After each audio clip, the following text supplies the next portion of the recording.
से पहले जो हमें भागीदारी मिल रही थी वो अभी नहीं मिल रही। इससे बड़ी आबादी रहते हुए भी हमें उस तरह की हक नहीं दी जा रही है। उसका परिणाम क्या होगा?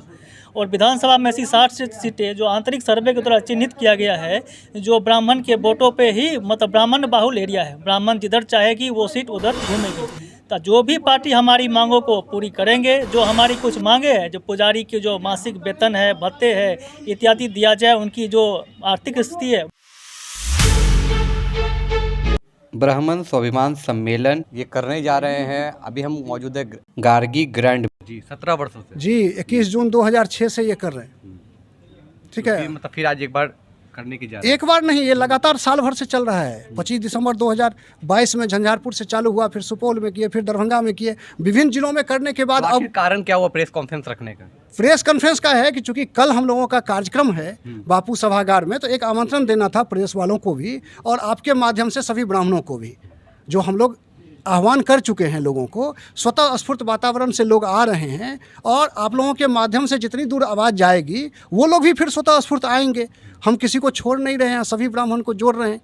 तो इसीलिए हम लोगों ने ये प्रेस वार्ता रखा कि आपके माध्यम से भी हम आह्वान कर सकें, क्योंकि हम लोगों की एक स्वाभिमान सम्मेलन आयोजित हो रही है बापू सभागार में।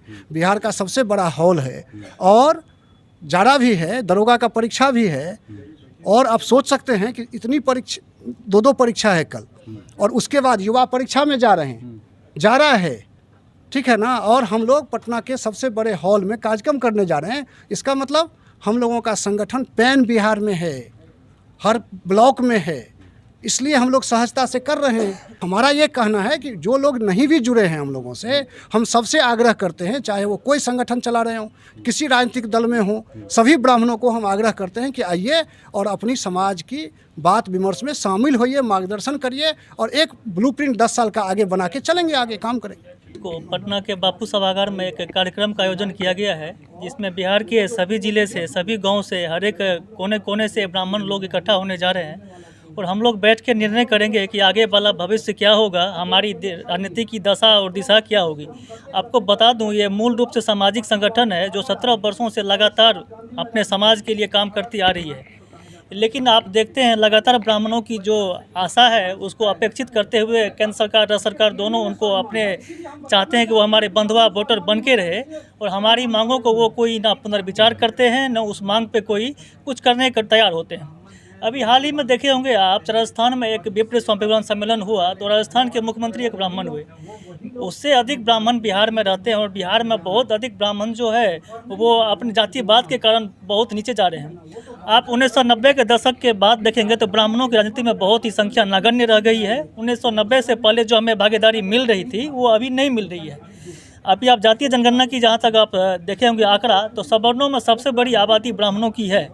हालांकि उस आंकड़ा को हम नहीं मानते हैं, फिर भी अगर बिहार सरकार की आंकड़ा को देखा जाए तो सबसे बड़ी आबादी रहते हुए भी हमें उस तरह की हक नहीं दी जा रही है। लोकसभा में हमारी 7 सीटें ऐसी है जो ब्राह्मण बाहुल है, जिसका परिणाम जो है ब्राह्मणों के वोटरों पर डिपेंड करता है कि उसका परिणाम क्या होगा।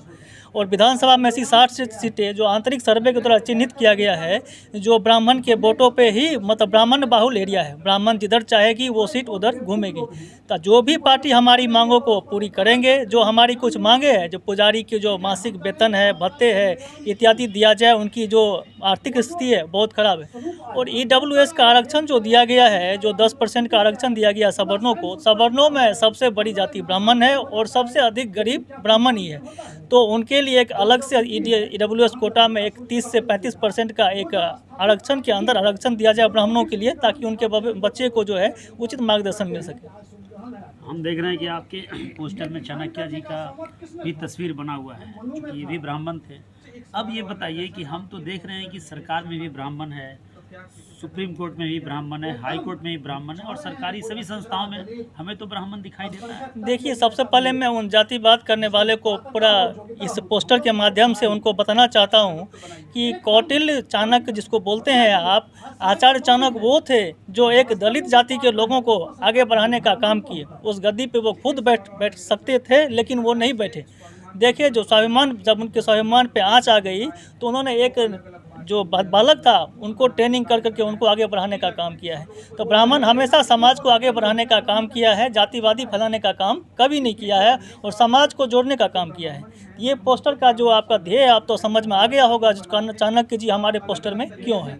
दूसरी बात आपने बताया जो सरकार में कुछ ब्राह्मण लोग हैं, कुछ हैं जो 2-4 हैं, वो किसी राजनीतिक पार्टी से बिलोंग करते हैं, वो अपने आप को ब्राह्मण के बोले समाज से नहीं बोलते हैं, अपने पार्टी का प्रतिनिधित्व करते हैं। ब्राह्मण की जो उनकी जो ब्राह्मणत्व पर उनको आप चाहते हैं कि ब्राह्मण का प्रतिनिधित्व करें? जी, ब्राह्मण का प्रतिनिधित्व करे, ब्राह्मण को क्या दिक्कत है, क्या समस्या है, अगर उनका करे और खुद से बोले हम ब्राह्मण समाज से आते हैं तो हम उनको ब्राह्मण का नेता मानने को तैयार हैं। ऐसे तो सभी जातियाँ सर फिर वो अपना एक स्वाभिमान की लड़ाई लड़ने लगेंगे। आप देखे होंगे अभी हाल ही में जब हमारा तो ये प्रोग्राम 1 साल पहले से पूर्ण निर्धारित था। आनंद फानन में देखे होंगे जब से विवाद पैदा हुई ठाकुर वाले में, तो कुछ ठाकुर जाति के लोगों ने भी अपना कार्यक्रम रखा और कुछ और भी जाति के लोग, ये तो लगातार चलते आ रही है। बिहार में 6% जहाँ तक कुशवाहा जाति के लोग बताया जा रहे थे, तो वो मुख्यमंत्री पद पर दावा करते हैं। उनका भी जो जातिगत आंकड़ा आया उनका भी उतना नहीं है। अगर वो चाहते हैं मुख्यमंत्री हो तो हमें कम से कम उप मुख्यमंत्री का दे। हमारी भी संख्या कम नहीं है, हमें अलग अलग उपजाति में आपसे जानने की कोशिश करते हैं, आप बने रहिएगा। अभी जो जातिगत जनगणना जो हुआ राज्य में, तो इसके बाद ही हलचल कुछ आप लोगों में दिख रहा है? नहीं, जाति जनगणना के बाद कोई हलचल ब्राह्मणों में नहीं हुई है। ये हलचल लगभग साल भर से 1 साल से चल रहा है और पिछले साल झंझारपुर से कार्यक्रम हम लोग का स्टार्ट हुआ था, ब्राह्मण स्वाभिमान सम्मेलन, और पटना के बापू सभागार में आके समापन होगा। तो ये कार्यक्रम पहले से ही निर्धारित था, बस डेट निर्धारण में समय के अनुकूल किया जाता है। पहले से निर्धारित था कि बापू नहीं, जनगणना का कोई असर नहीं है, लेकिन जहाँ जो जरूरत है जनगणना का विरोध करना है तो विरोध हम लोग खुल के करेंगे विरोध, इसलिए कि हम लोग का ज़्यादा जनसंख्या है, कम बताया गया है। कल बिहार एसआई का परीक्षा भी है और भी परीक्षा है, इससे भी तो प्रभाव पड़ सकता है जो संख्या बढ़ाने वाला है। संख्या बल पे परीक्षा से प्रभाव पड़े, देखिए जो यूथ वर्ग के लोग हैं जो एलिजिबल होंगे वही देंगे परीक्षा। बाकी जो बुजुर्ग हैं, बड़े हैं और भी जो गांव घर से लोग आएंगे जो परीक्षा में भाग नहीं लेंगे, 10,000 की कैपेसिटी की वो हॉल नहीं है, उससे अधिक बढ़ जाएगा। ये आप उम्मीद है कि 10,000 से उम्मीद नहीं, पूरा आसानी, पूरा विश्वास है जो भर के बाहर आपको जाम का नज़ारा देखने को मिलेगा।